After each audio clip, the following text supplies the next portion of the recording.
Berdasarkan Undang-Undang Nomor 2 Tahun 2011, perubahan atas Undang-Undang Nomor 2 Tahun 2008, partai politik adalah organisasi nasional yang dibentuk secara sukarela oleh sekelompok WNI atas dasar kesamaan kehendak dan cita-cita. Partai politik secara umum adalah organisasi yang dibentuk oleh sekelompok orang yang memiliki tujuan dan pandangan yang sama untuk memperoleh kekuasaan politik, serta memperjuangkan kepentingan masyarakat melalui pemerintahan. Kelompok kepentingan adalah sekumpulan orang atau organisasi yang memiliki tujuan dan kepentingan tertentu untuk memengaruhi kebijakan pemerintah tanpa berusaha memperoleh kekuasaan politik secara langsung. Partai politik dan kelompok kepentingan saling berhubungan karena sama-sama berperan dalam kehidupan politik untuk memengaruhi kebijakan pemerintah dan menyampaikan aspirasi masyarakat. Partai politik ingin memperoleh kekuasaan melalui pemilu, sedangkan kelompok kepentingan hanya ingin memperjuangkan kepentingannya tanpa ikut berkuasa langsung. Partai politik menampung aspirasi masyarakat melalui anggota, kampanye, musyawarah, dan wakil rakyat di pemerintahan. Kelompok kepentingan menampung aspirasi melalui diskusi, advokasi, demonstrasi, atau penyampaian tuntutan kepada pemerintah dan partai politik. Mari simak pembahasan mengenai partai politik bersama Ketua Partai Nasdem, Bapak Roni Alfanto. Assalamualaikum warahmatullahi wabarakatuh. Selamat sore semuanya. Pada kesempatan hari ini, kami berkesempatan untuk mewawancarai Ketua dari Partai Nasdem di Kota Serang. Tujuan kami mewawancarai beliau adalah untuk mendapatkan informasi mengenai partai politik dan kelompok kepentingan. Sebelum itu, perkenalkan kami dari kelompok 6 pengantar ilmu politik. Perkenalkan, nama saya Janur Baru Muhammad dan rekan saya Karena saya Ila Zara Kurniawan. Dan terima kasih kepada Bapak Roni Alfanto atas kesempatan dan waktunya untuk kami wawancarai. Selanjutnya, pertanyaan yang pertama. Saya ingin bertanya, sebenarnya seberapa penting peran partai politik dalam menjembatani aspirasi masyarakat ke dalam proses kebijakan publik di Kota Serang, Bapak? Peran partai politik ya.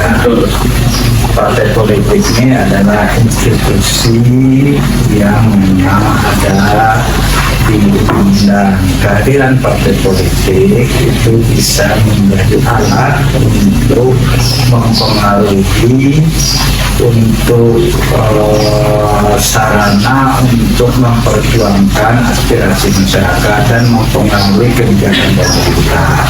Partai politik itu adalah institusi yang kuat yang memang jika menggunakan partai politik digunakan secara baik dan memang benar, insya Allah mudah-mudahan aspirasi masyarakat itu bisa terwakili oleh partai politik. Itu salah satu perangkat yang sah di politik ini.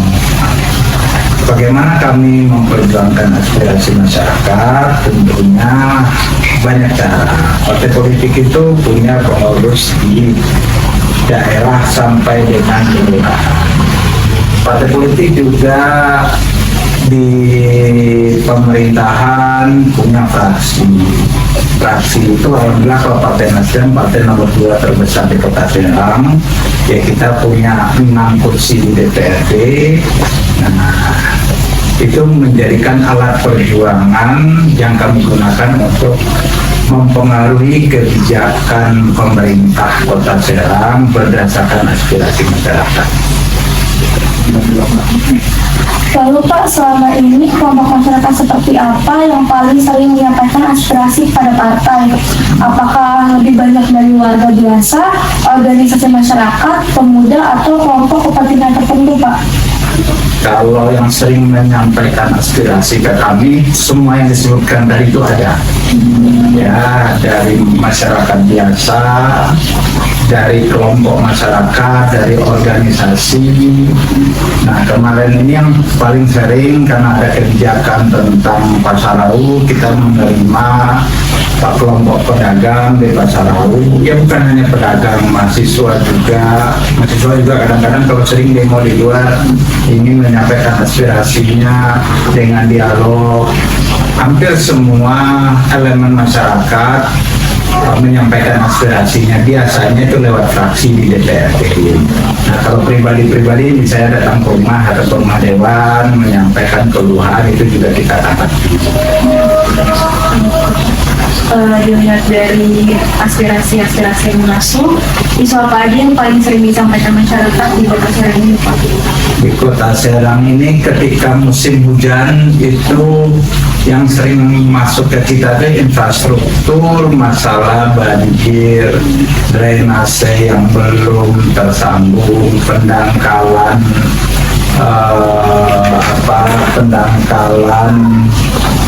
aliran drainase, kemudian ada lagi jalan rusak. Nah, kemudian isu tentang ekonomi itu biasanya pedagang yang menyampaikan ke kami. Kemudian bagaimana mekanisme partai dalam menggarap aspirasi masyarakat? Biasanya melalui reses, pertemuan langsung, media sosial atau forum tertentu. Jadi kalau reses itu pasti dalam setahun kita 3 kali reses turun ke masyarakat. Itu adalah salah satu wadah menampung aspirasi. Nah setahun sekali kita selalu mengadakan reses, hasilnya kita sampaikan ke pemerintah daerah dan kita kawal agar reses itu bisa terlaksana. Ada juga di acara audiensi, kami sering menerima audiensi. Nah kalau audiensi itu biasanya dari kelompok masyarakat, ya, dari pemuda, mahasiswa, kelompok pedagang. Apabila merasa ada sesuatu yang perlu disampaikan ke DPRD, perlu perhatian DPRD. Yang terbaru kemarin guru honorer, ya guru honorer mempertanyakan kebijakan pemerintah, ada yang honornya belum dibayar atau masalahnya, akhirnya kita tampung aspirasinya, kita panggil dinas terkait dan alhamdulillah sepertinya dengan dialog, dengan audiensi kedua belah pihak kita panggil, insya Allah sih bisa selesai dan bisa dicarikan solusi yang terbaik. Setelah aspirasi diterima, Pak, bagaimana proses menentukan aspirasi mana yang menjadi prioritas untuk diperjuangkan terlebih dahulu? Yang pertama, semua aspirasi itu pasti prioritas. Cuman untuk menentukan yang mana yang harus kita dahulukan itu berdasarkan urgensi. Kayak contoh ketika hari mulai musim penghujan, kemudian aspirasi drainase harus didahulukan. Ketika ketika ada sesuatu yang berhubungan contoh dengan aspirasi masyarakat agar pasar laut ditata, ya tentunya itu juga kita dahulukan. Intinya mana yang menyangkut hajat hidup orang banyak itu pasti kita prioritaskan. Setelah itu baru yang lain. Tapi tidak tertutup kemungkinan juga ada aspirasi yang wajib kita dahulukan apabila kita panggil dinas terkait itu bisa dilaksanakan secara cepat. Nah juga tidak menutup kemungkinan ya. Intinya semua aspirasi prioritas kita coba carikan solusi sebaik. Bapak setelah menentukan prioritas itu, biasanya sama ini aspirasi masyarakat ini lebih sering diperjuangkan melalui jalur apa ya Pak? Apakah melalui musrembang, rapat komisi, pembahasan APBD, Perda atau mekanisme lainnya?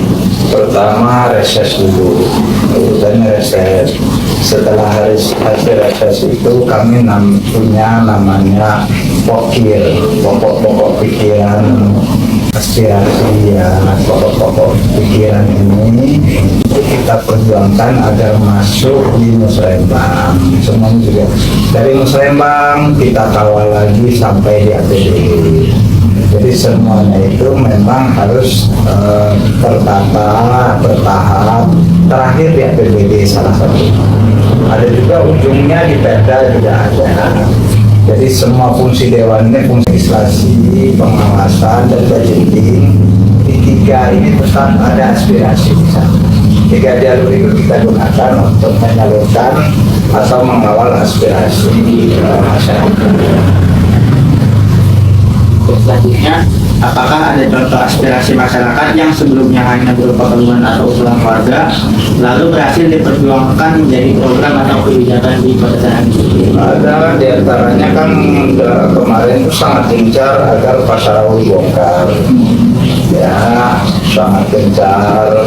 Tapi setelah berkali-kali pedagang datang ke kami dan kami lakukan pendalaman, ya ternyata alhamdulillah pemerintah Kota Serang yang tadinya membongkar jadi pengen menata. Itu salah satu bentuk aspirasi yang kami perjuangkan yang berhasil.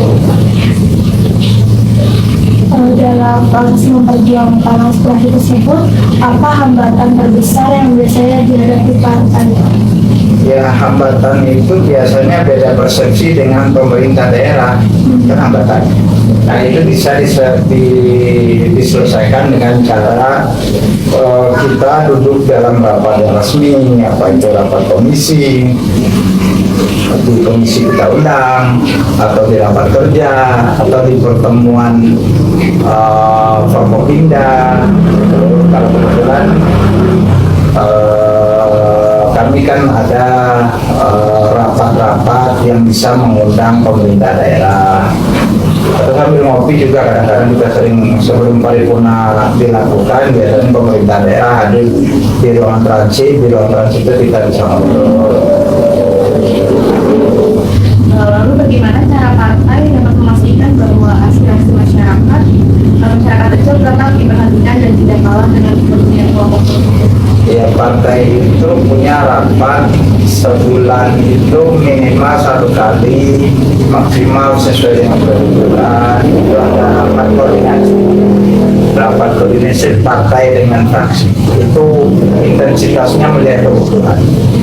Kalau memang lagi padat acara, yang penting kita sebulan sekali. Tapi kalau ternyata memang kita bisa setting seminggu sekali, berarti sebulan 4 kali. Itu ada rapat evaluasi. Dan fraksi wajib menyampaikan ke partai apa saja yang mereka lakukan selama per bulan. Satu bulan sekali fraksi menyampaikan laporan ke partai. Terakhir Bapak, menurut Bapak sendiri apa yang masih perlu diperbaiki agar proses penyerapan aspirasi masyarakat di Kota Serang bisa lebih transparan, terbuka, dan akuntabel? Apa saja saran ya? Saran artinya semua pokok-pokok pikiran anggota DPRD yang menjadi program yang sudah bisa kami kawal dan jadi program pemerintah itu harus disosialisasikan secara kepada masyarakat secara terbuka, bahwa ini hasil konkret dewan loh, ini berdasarkan aspirasi dewan. Kadang-kadang ketika dia udah jadi program pemerintah, yang tahu pemerintah saja, padahal prosesnya ada proses aspirasi kami di situ. Ya, hanya sosialisasi saja sih. Mungkin cukup sekian dari kami Bapak. Oke, sama-sama.